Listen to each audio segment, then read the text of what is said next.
a little bit more conventional than our earlier speakers, so I apologize for that. But yeah, lots of experience with blue chip companies, some smaller businesses as well, mainly in the sort of marketing area. And what I'm now doing is putting all of that experience together with some other colleagues, and we run a consultancy called Bloom Group Consulting. And what we do is we help businesses reposition themselves for growth. That's all we do. We just focus on growth, nothing else. And that's our business. And when we talk about growth, we need to define our terms. We have a particular definition of growth that we say is the only type of growth worth striving for. We call it good growth. And good growth has got three characteristics. It's driven by penetration, so more customers. So if you're growing by selling more to your existing customer base, you will run out of road fairly soon. You must have a business which is attracting more customers. Secondly, your growth needs to be driven predominantly by proposition, not by pricing. Surprisingly few businesses are positioned in such a way that more customers want to buy them just because of the nature of the business, not because they're promoting or spending an awful lot of money on marketing or whatever. And if you have a business which is attracting more customers, driving penetration, which is driven by a proposition, then your growth will be profitable. And that's a lot harder to achieve than you might think. But that's not the subject of my talk today. What I want to talk to you about is this thing here. This is the growth paradox. So who knows what a paradox is? Yeah. So it's when two sort of contradictory things are simultaneously true. So it's, cruel to be kind, or, invest now to save later, or bittersweet, that sort of thing. The growth paradox is this. As I'm sure everybody in this room would agree, growth is really, really important. This is not just an assertion. There's lots and lots of studies by academics and by people like McKinsey and Bain that show the single most important factor correlated with long-term business success is sustained growth, actually. But the paradox is, despite the importance of growth to business success, most companies are really bad at growing, certainly at growing in a profitable sense. And that's the growth paradox. Now, the first part of that, the growth is a really important part of it. Probably nobody in this room would disagree with. This is a growth summit. You probably all think growth is pretty important. The second part of it you might be a little bit more skeptical about and think, well, actually, I don't agree with that. Most businesses are not bad at growth. There's an awful lot of evidence that says that isn't true, and I'm just going to quote three expert witnesses to you now to make the point. First one is a guy called Chris Zook. He's written a lot of business books. He's spent about 15 years studying this subject. He wrote a great book called Profit from the Core, which I would recommend. And he concluded, amongst other things, 99 of 100 management teams fail to meet their investors' growth expectations. That's a huge number, and you might say, well, maybe that's because their investors were overly aggressive in what they were expecting. Nevertheless, that's what Chris Zook found. Another guy, James Allen, again, he's an author, he's a consultant, he's done a lot of excellent work in business. He did a really interesting piece of work that took a look at businesses in the US, in Europe, and in Asia over a 10-year period. And he compared the numbers that they delivered to the numbers that were in their annual reports. If any of you here have had any involvement with producing annual reports, you know you don't put silly numbers in your. You put numbers that you think you're going to deliver because the outside world sees them. And what James Allen found was that, for me, I find this stat incredible, 90% of the companies that he covered failed to hit the top-line growth numbers in their annual reports. Nearly 85% of them did hit their profit numbers, their bottom-line numbers, but 90% missed their top-line numbers. And that immediately tells you something strange about the relative importance that companies put on growth as opposed to profit. And the third expert witness that I'm going to cite is Bain and Company, in my opinion, about the best management consultancy group out there. They did a big piece of work in 2012, 2013, which concluded the most important factor correlated with business success is growth, but 9 out of 10 management teams fail to grow their companies profitably. So that's three pieces of evidence. There are many more. Most companies do not grow sustainably and profitably. So the question is If that's the case, why is that then? Why does the growth paradox exist? And we think there are two fundamental reasons, and I'll cover them each briefly with you this morning. They'll probably have a fair amount of relevance to most of your businesses. The first reason that the growth paradox exists and that many businesses fail to grow is that we would say most businesses don't take growth seriously, properly seriously. And the second reason is that most businesses make a very common big growth mistake, a fundamental mistake about how we all go about deciding which products to buy, which services to buy, which brands to choose. And I'll cover each of those in a little bit of detail. Let me start with the first. Nobody takes growth seriously. Businesses do not take growth seriously. So really, is that really true? Surely that can't be right. So just to make my point, I'm just going to get you to participate with me in a little exercise that will illustrate what I mean by this. So I'd like you to think about either your current business, or if it's a very small business, any of the big businesses that you've either worked for or been associated with. And I'm going to ask you some questions about the sort of structure of those companies. So think about either your business or a larger business that you've been associated with. And I'm going to get you to give me a show of hands. How many of those businesses on their senior executive team have got a finance director or a CFO, whatever they care to call it? Okay, it's nearly everybody. How many has got one of these, marketing director or a brand director or a chief marketing officer or something like that? Okay. What about people? How important is people? Have people got one of those positions? IT? So many, still quite a lot. How about this one? How many of your businesses have got one of these? Oh, very good. 3, that's pretty good. Typically, we'll find a room full of people like this, 1 or 2 max, have got anybody in that sort of position. And that immediately says something quite strange about these businesses. Why is it that every other area of the company's business which is regarded as important has got a senior executive with primary responsibility for it, and this area has not?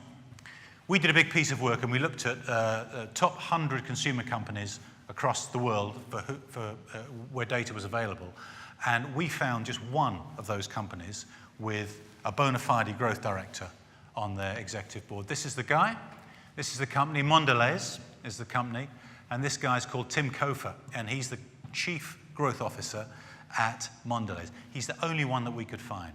Now, maybe there are others. Sometimes it's hard to know exactly what job titles mean, but there are not many of them, and that's kind of weird. And we would say, if you haven't got a senior executive with that clear responsibility, so who's accountable in your company for growth then? Now, we ask this question quite a lot to executive teams, and we get really interesting answers. Usually, when you ask this question, okay, here's an executive team, so who's responsible, who's accountable for growth? There'll usually be a bit of a pause, and then sometimes the team will sort of say, well, we all are. We would say, well, that really means nobody is. That means nobody's got real responsibility for it. Sometimes the marketing director might say, it's me, I'm responsible for growth. And then often the sales director will say, no, hold on, I've got responsibility there as well. And sometimes the product director will go, well, and me. So again, you see that confusion. And occasionally the CEO will say, well, it's me, I'm responsible for growth. And we would say, usually, except in small businesses where it is appropriate, CEO of a large business just has not got either the time or the skill set to really focus on this. But does it matter? We would say this matters a lot.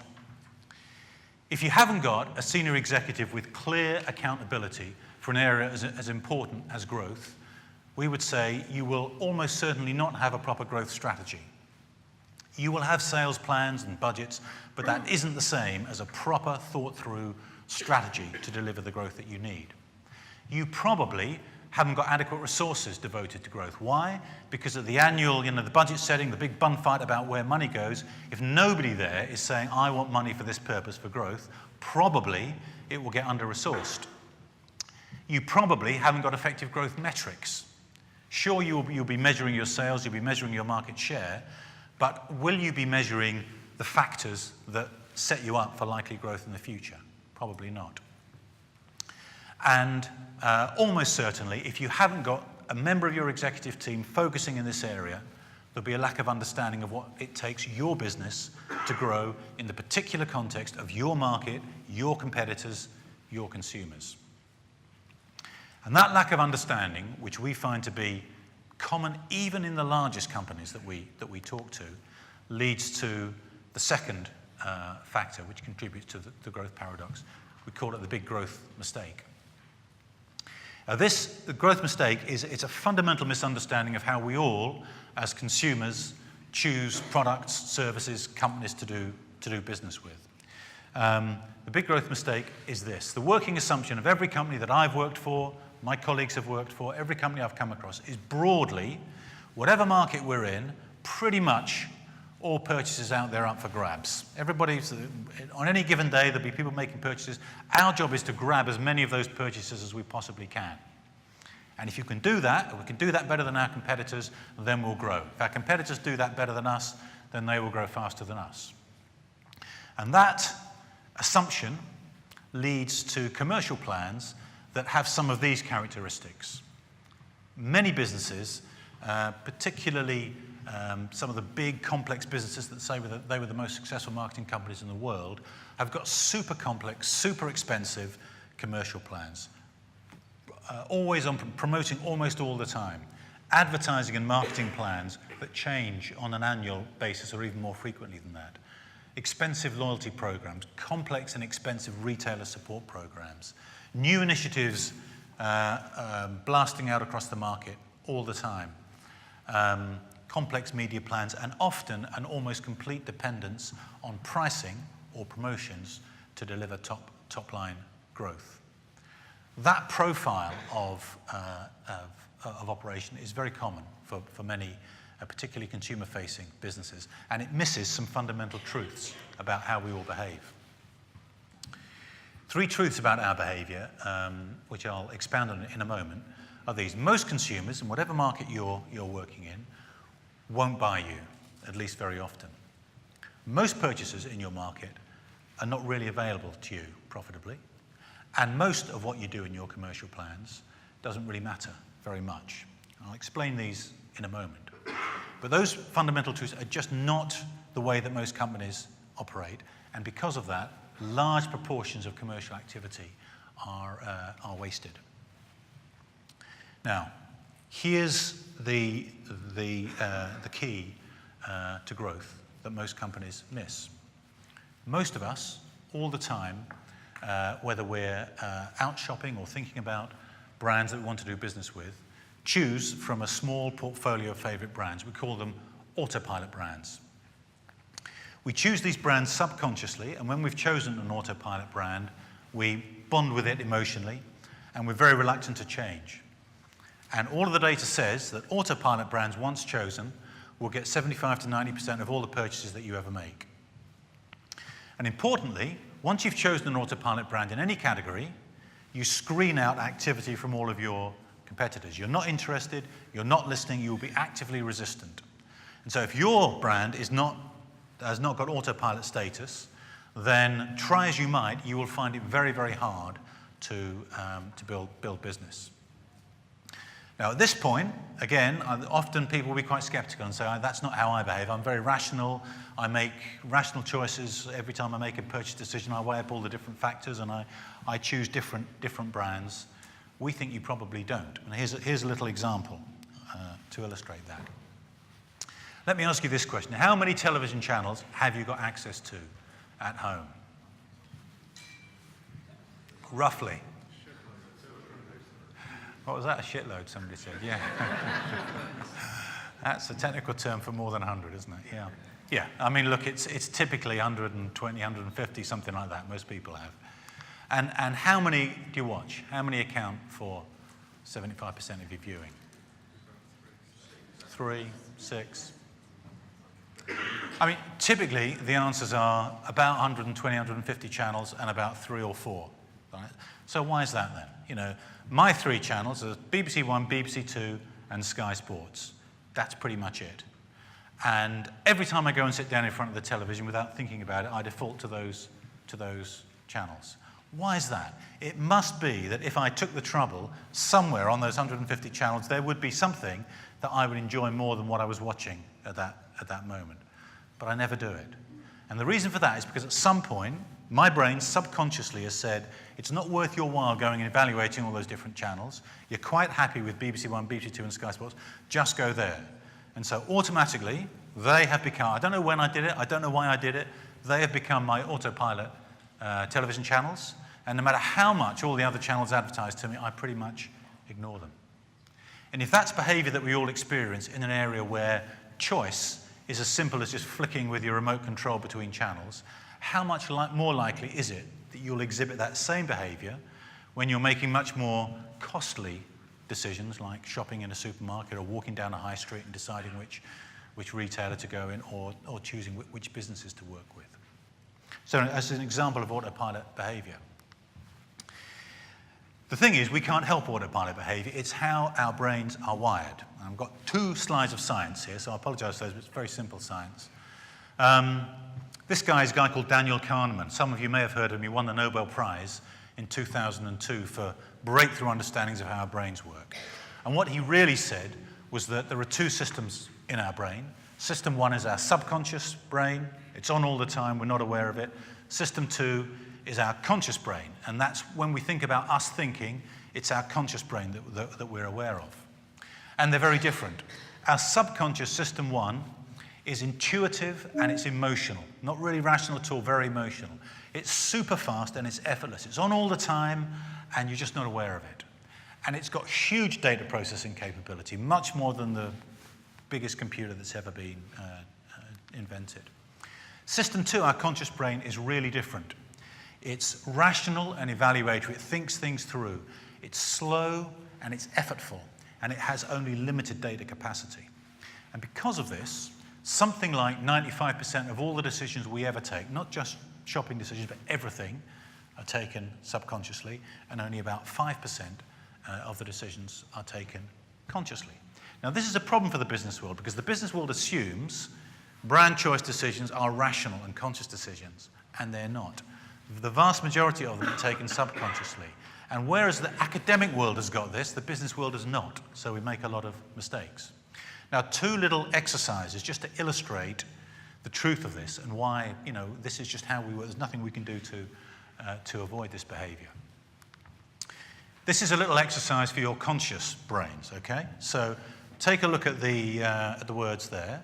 And what I want you to do just for about 30 seconds is read across the rows and say to yourself, either out loud or in your head, what the color really is. So the first one is not yellow, it's green, okay? Read across the rows, do that as fast as you can.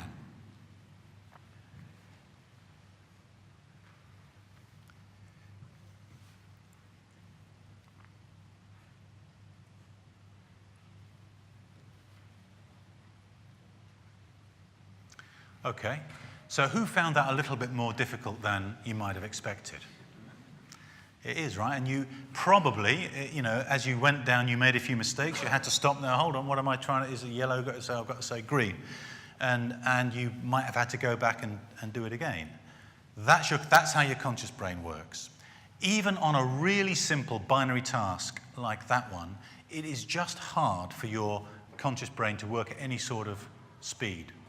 Now imagine if you tried to take every decision with that same part of your brain, with your conscious brain. Imagine walking into a supermarket and trying to evaluate all the choices in there consciously, remembering all the ads you'd seen, the products you'd used before, things your friends had said, promotions that were on offer.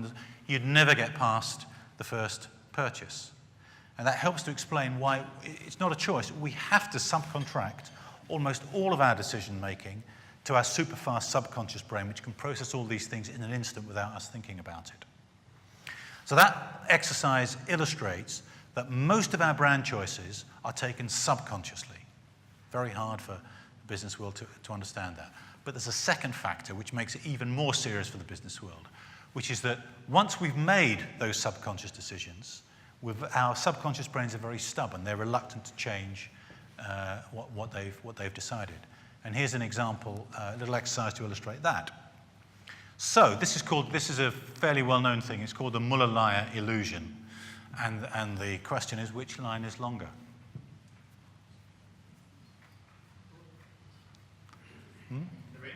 They're equal, yeah. So they are exactly. So they're equal. And by the way, this is my slide. So I've measured those lines.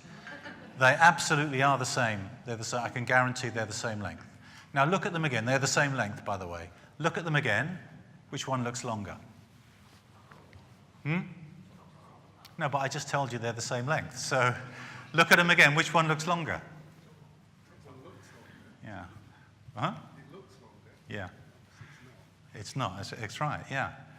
So this is the reason you can't make your brain see those as the same length, even though they are the same length. The reason you can't do that is because over the course of your lives, your brain, in order to get through all the complexity of life, has learnt certain little clues and habits, scientists call them heuristics, which tell it, for example, visual signals pointing outwards, like the fins on the top line, generally indicate greater length, and visual signals pointing inwards, closing things off, generally indicate shorter length. That's a very useful little heuristic that you've been using throughout your life. Your subconscious brain is very comfortable with it and will not give it up lightly. So even when your conscious brain says they're the same length, your subconscious brain overrides it. I'm not giving that heuristic up. You've got to see the top one as longer. That's really important for businesses because it helps to understand when your subconscious brain has made a brand choice, when it's made an autopilot decision, no matter how much you rationally try to persuade somebody to change their mind, they'll be very resistant. Their subconscious brain will not want to give that choice up because it's become comfortable with it. Hence, the power of becoming the brand leader or the autopilot choice in most categories. So, the point of all that is to say, if you want to grow your businesses, you must start to think about how do I work out how to become the default autopilot choice in my category. If I can do that, you will grow. If you can't do that, you probably will not grow. But that's difficult. As I've explained, autopilot choices are made subconsciously, and they're made by emotional rather than rational factors. And those are difficult things for most businesses to come to terms with. But there's a secret key to autopilot choice, which can help a lot. And it's this. Autopilot choices are made at a small number of moments when the emotional importance of a product, of what a product does, is disproportionately important to the consumer. These choices are made subconsciously and emotionally, but if you can understand these moments and build propositions and commercial programs around them, then you've got a chance of becoming the autopilot. And I'm going to give you 3 examples of brands you'll know well who have managed to do this. I'll show you the brands and I'll ask you to work out what do you think those emotionally important moments that these brands successfully built their propositions around were. So here's the first brand. So you all know Lynx, right? So Lynx is a deodorant, body spray product range targeted at sort of teenage boys. Unilever worked out that for that target market, there was only one moment when that demographic cared at all about whether their deodorant was working. What do you think that incredibly emotionally important moment was? Yeah. Sex, yeah. So there you go. So unlike the rest of the market, they understood for our consumers, that's the moment. They don't care about any other time at all. Having had 2 boys who are now post-teenage years, they really didn't care at all about any other moment. But they built their whole proposition around it. Important point, not just their advertising. They've developed, packaging which is chunky and masculine. They've got exotic fragrances that are designed to appeal to that group, and their marketing is very distinctive. Own that moment, and you become a strong market leader like Lynx. Here's the second one. Uber. What do you think the Uber moment was?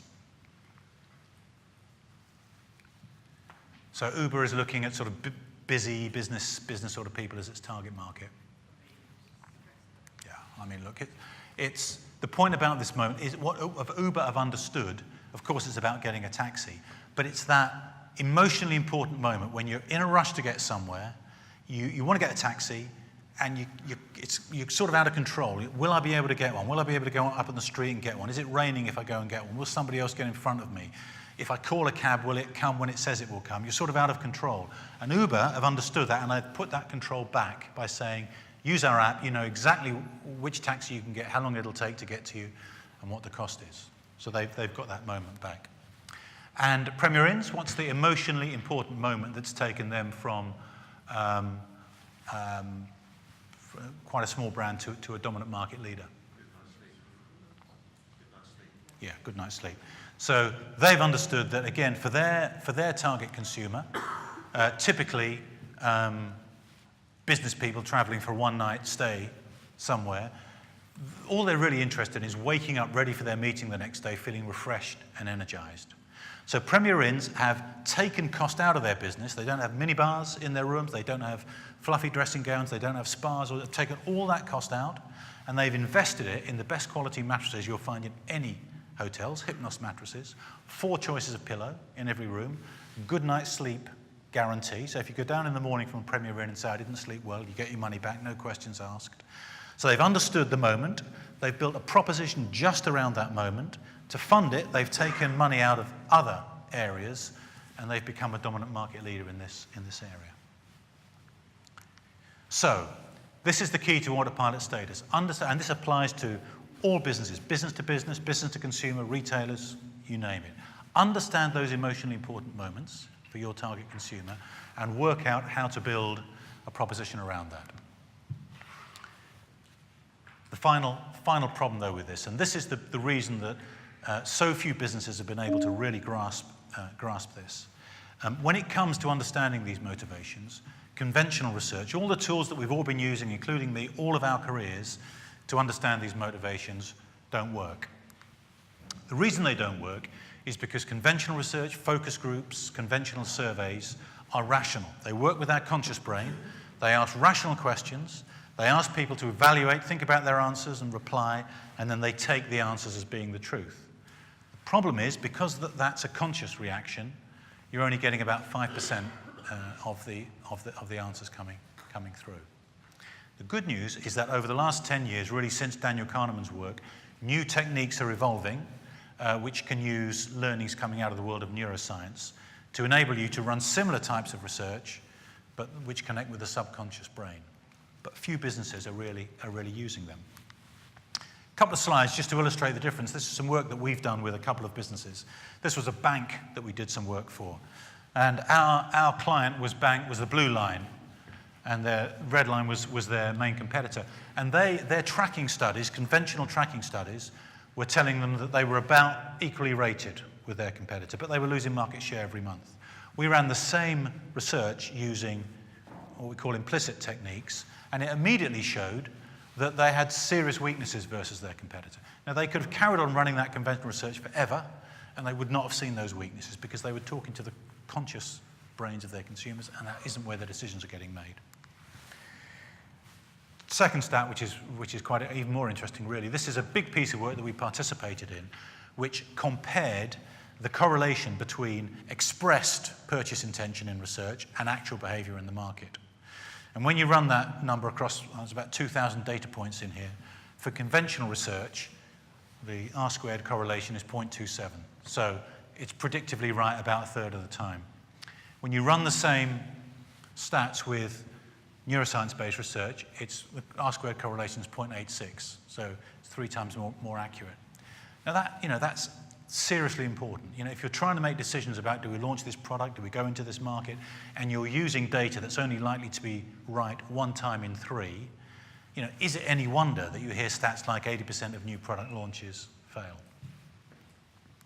So, conventional research, I'm not dissing it. It's great for telling you what consumers do, but it's no good for telling you why they do it. And if you want to understand how to position yourself to grow, you've got to understand why consumers do things.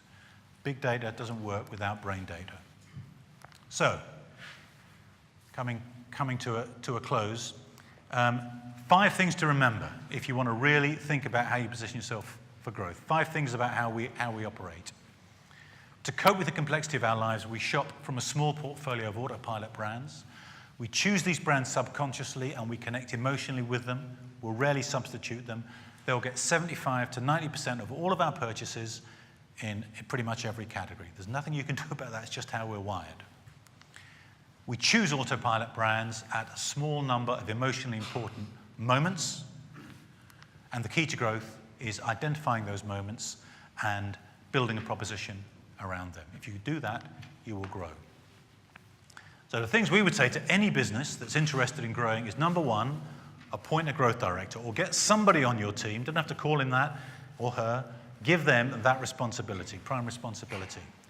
Understand how you can complement your conventional research tools with neuroscience-based tools. They're not expensive, they're widely available, it's just that nobody's using them.